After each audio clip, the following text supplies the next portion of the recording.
ইসলামেরা আসসালামু আলাইকুম ওরহমতুল্লাহি ওবরকাত। 12ই রবিউল আওয়াল শরীফ আসতেছে। এটা সকলের জন্য সুখের দিন, কিন্তু আমি অধমের জন্য সেই দিনটা হবে দুঃখের। ইসলামেরা এখন আপনারা বলতে পারেন দুঃখের কেন? সেদিন তো ঈদের দিন, আনন্দের দিন। ইসলামেরা নবীজির সুন্নতে মোবারকাকে আল্লাহর জমিনে কায়েম করার জন্য চাকরি করি, রুজি করি, পরিবারের ভরণ পোষণ করি। তাই ইপিজেডে একটি পোশাক শিল্পে রেফারেন্স যোদ্ধা হিসেবে কাজ করি। যখন 12ই রবিউল আওয়াল আসে, আমরা চট্টগ্রামের মানুষ, সেই হিসাবে যারা আমাদের সাথে কর্মচারী রয়েছে, অনেক অন্যান্য অঞ্চলে রহিয়াছে, তারা আমাদেরকে প্রশ্ন করে যে রবিউল মাসে 12ই রবিউল আওয়ালে আমরা যে জুলুস করি, আমরা একটা গাড়িতে আমরা বেলুন সাজাই, আমরা এরপরে এই যে গাড়ি থেকে এই বিভিন্ন খাদ্যদ্রব্য মানুষের মধ্যে ছুটে ফেলা হয়, এরপরে যে গাড়ির মধ্যে যে বাদ্যযন্ত্র বাজানো হয়, ডেকসেট বাজানো হয়, কনসার্ট দেওয়া হয়, আমাদেরকে প্রশ্ন করে তখন এই যে আপনারা ঈদে মিলাদুন্নবী এইভাবে নেছে বা বিভিন্ন উপায়ে করছেন, এটা শরীয়ত সম্মত কিনা? পিছনে বেড়া তখন আমরা কোনো উত্তর দিতে পারি না, কারণ আমরা বিভিন্ন দোষী। তাই প্রিয় ইসলামী ভাইদেরকে বলবো যে আমরা যদি এমনভাবে ঈদে মিলাদুন্নবী করব যেটা শরীয়ত সম্মত। আমাদেরকে সহকর্মীরা প্রশ্ন করে যে এটা শরীয়ত সম্মত কিনা, তাহলে আমরা তো আলেম নয়, আমরা কিভাবে সেটা উত্তর দেব? তখন আমাদের নীরব হওয়া ছাড়া, মাথা নিচু করে থাকা ছাড়া কোনো উপায় নেই। তাই আমার প্রিয় দেশবাসী এবং এলাকাবাসী এবং সকলের প্রতি বিনীত অনুরোধ হলো, আমাদের নবী করিম সাল্লাল্লাহু আলাইহি সাল্লাম যখন মক্কা থেকে মদিনা হিজরত করলেন, তখন মদিনাবাসী বলেন, ইয়া রাসূলুল্লাহ, আপনাকে পেয়ে আমরা খুশি। নবীজি বললেন, যদি তোমরা আমাকে পেয়ে খুশি হও, তাহলে তোমরা আল্লাহ সুবহানাহু ওয়া তাআলার শুকরিয়া আদায় করো। সাহাবী কেরাম বললেন, কিভাবে আমরা আল্লাহর শুকরিয়া আদায় করব, তা তো আমরা জানি না। তখন বলে, তোমরা সাদকা করো, সাদকা করলে আল্লাহ সুবহানাহু ওয়া তাআলার শুকরিয়া আদায় হয়ে যাবে। তাই আমি বলবো, আমার এলাকা দক্ষিণ হালিশহর 39 নম্বর ওয়ার্ডের মধ্যে অনেক মানুষ রয়েছে যারা ঋণগ্রস্ত। আমরা ঈদে মিলাদুন্নবীর দিনে আমরা ঋণগ্রস্ত মানুষের পাশে থাকতে পারি। আমাদের 39 নম্বর ওয়ার্ডে অনেক রয়েছে বিমারি, ক্যান্সার থেকে শুরু করে বিভিন্ন রোগে আক্রান্ত, ডায়াবেটিস সহ প্রেশার, বিভিন্ন রোগে আক্রান্ত মানুষ রয়েছে। অনেক মানুষ রয়েছে যাদের ব্লাডের সমস্যা। তাই আমি গাউসিয়া কমিটি বাংলাদেশকে বলবো, আঞ্জুমানের ট্রাস্টকে বলবো, প্রথমত গাড়িতে কোনো প্রকার কনসার্ট বাজানো যাবে না। যদি এটা শব্দ দূষণ হয়, প্লাস অনেকে এটা বুঝতে পারে না যে আয়োজনটা কেন। তাই আমরা যদি, যে পবিত্র কোরআনে আল্লাহ সুবহানাহু ওয়া তাআলা বলেন, তোমাকে সৃষ্টি করা হয়েছে ইবাদতের জন্য, কিন্তু পৃথিবীতে প্রেরণ করা হয়েছে মানব জাতির কল্যাণ সাধনের জন্য। তাই ঈদে মিলাদুন্নবীর 12ই রবিউল আওয়াল এর দিনে আমরা যদি স্বেচ্ছায় রক্তদান কর্মসূচি করতে পারি, তাহলে যাদের রক্তের সমস্যা আছে তারা ডায়ালিসিস রোগীরা পাবে রক্ত, যাদের রক্তের সমস্যা তারা রক্ত পাবে। আমরা যদি আমরা বিনামূল্যে খতনা ক্যাম্প করতে পারি, অনেক অসহায় বাবারা রয়েছে যাদের অর্থের অভাবে সন্তানকে খতনা করাতে পারছে না। গাউসিয়া কমিটির উদ্যোগে যদি ঈদে মিলাদুন্নবী উদযাপন পরিষদের উদ্যোগে যদি বিনামূল্যে খতনা ক্যাম্প করা হয়, তাহলে ভালো হয়। এখন এরপরে আমাদের চট্টগ্রামের মধ্যে যে সকল আমাদের 39 নম্বর ওয়ার্ডে যে সকল ডাক্তার রহিয়াছে, আমাদের স্থানীয় ডাক্তার, চট্টগ্রামের বাসী, চট্টগ্রাম ডায়াবেটিস হাসপাতালে যিনি বিশেষজ্ঞ ডক্টর জাফরুল্লাহ, উনি আমাদের চট্টগ্রামের সন্তান। এরপর ডাক্তার শাহিন আমাদের চট্টগ্রামের সন্তান। এরপর মিনহাজুল ইসলাম রাজু আমাদের চট্টগ্রামের সন্তান। এরপর ডাক্তার আনিস রয়েছে আমাদের এলাকায় আশার বাফের গলিতে, সবসময় সেবা দিতে প্রস্তুত, দিন রাত 24 ঘন্টা অসহায় মানুষের পাশে থাকতেছে। আমরা যদি এই ধরনের ডাক্তার যারা রহিয়াছে, ডাক্তারদের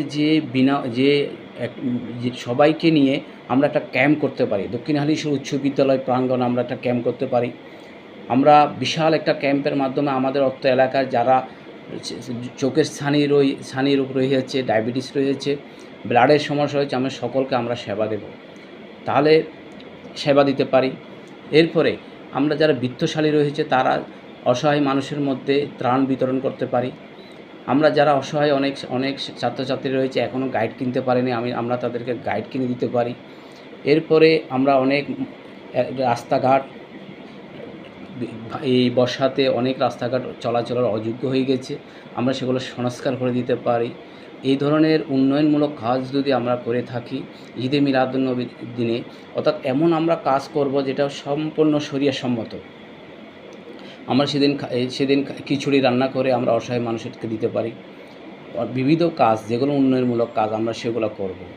এমন কোনো কাজ করব না যেটা দ্বারা আমাদের কর্মস্থলে গিয়ে আমাদের অন্যজনের সিনিয়র ভাইদের কথা শুনতে হয়, তখন আমাদের কলিজায় খুব ধাক্কা লাগে, আমাদের কলিজায় ধাক্কা লাগে। আমাদের চট্টগ্রামের মধ্যে দেখা যায় যে আমাদের যে ফাতিহা শরীফগুলো করা হয়, এখানে যারা চাঁদা দেয় তারা পায়, যারা চাঁদা দেয় না তারা পায় না। বাইরের লোকগুলো যারা অন্যান্য দেশে তারা এটা বুঝে না, বিদায় আমাদেরকে বিভিন্ন প্রকার কমেন্টস করে। প্রিয় ইসলামী ভাইরা, যে ঈদে মিলাদুন্নবীটা আমরা এমনভাবে করব যাতে সম্পূর্ণ শরীয়ত বিরোধী, আমরা যেন বুক ফুলে বলতে পারবো হ্যাঁ আমরা ঈদে মিলাদুন্নবীতে যেটা করি সেটা সম্পূর্ণ শরীয়সম্মত, আমরা শরীয়তের বাইরে আমরা কোনো কাজ করি না।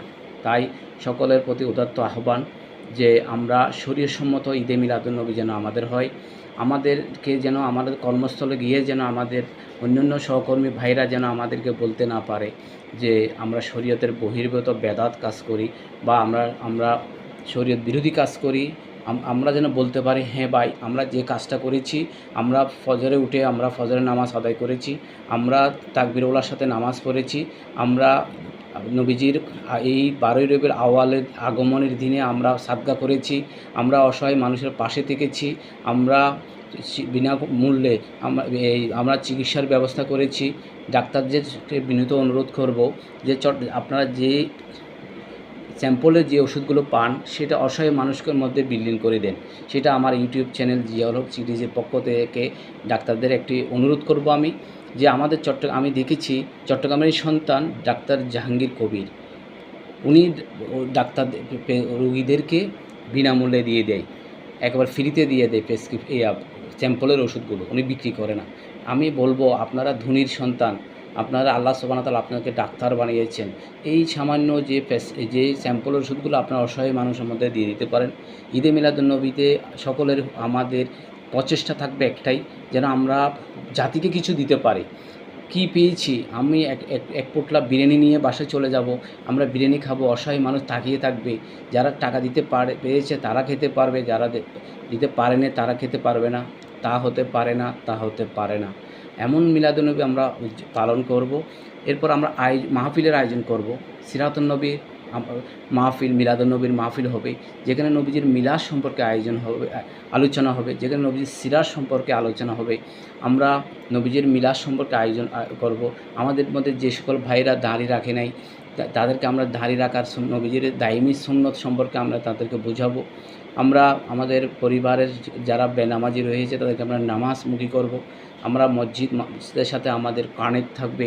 ঈদে মিলাদুন্নবীর দিন নয়, প্রতিদিন আমরা পাঞ্জেগানে নামাজ পড়ব।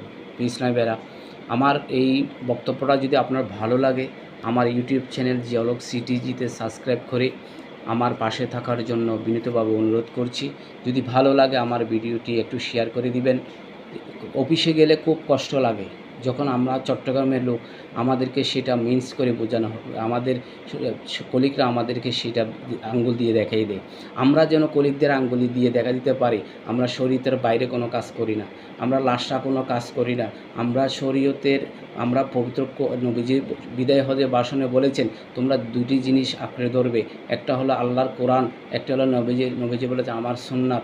আমরা এই দুইটি জিনিসকে আঁকড়ে ধরবো যাতে কেউ আমাদের দিকে চোখ আঙ্গিয়ে দেখাতে না পারে আমরা শরীয়ত বিরোধী কাজ করি। প্রিয় ইসলামী ভাইরা, আমার এই বক্তব্যটা যদি ভালো লাগে তাহলে শেয়ার করে সকলকে জানিয়ে দেওয়ার জন্য, জাতিকে আমার এই আকুতিটা জানিয়ে দেওয়ার জন্য সকলের প্রতি বিনীত অনুরোধ করছি। আসসালামু আলাইকুম ওয়া রাহমাতুল্লাহি ওয়া বারাকাতুহু।